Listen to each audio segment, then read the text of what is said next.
You might have accidentally deleted or removed the App Store or just might be wondering what happens when you do it. So in this video, I'm gonna tackle on what happens if you delete the App Store.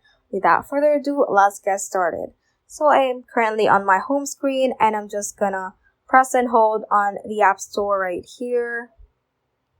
And the option we have is to remove the app. So I'm gonna click on it and click on remove from home screen.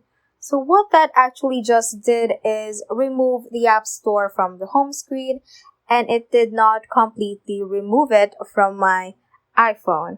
So you might be concerned if you completely deleted the App Store, but it actually was not the case.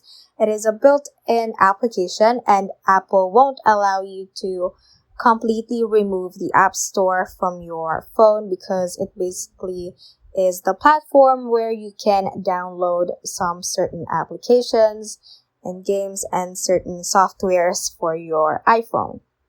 So from here, you can just scroll through your home screen to the left and again to the left once you have reached the last page, and that should automatically open up your app library.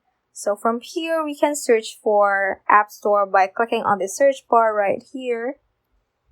So once you see the App Store right on your search, you can just press and hold on App Store right here, and it will automatically be added to your home screen. So just drag it to wherever you want and position it on your home screen as you prefer, and that will just automatically bring back the App Store back to your home screen. So that ends this tutorial. I hope this video helped you out. If it did, don't forget to like the video and subscribe to the channel. Feel free to comment any questions you may have as well. So that is all for today, and have a great day.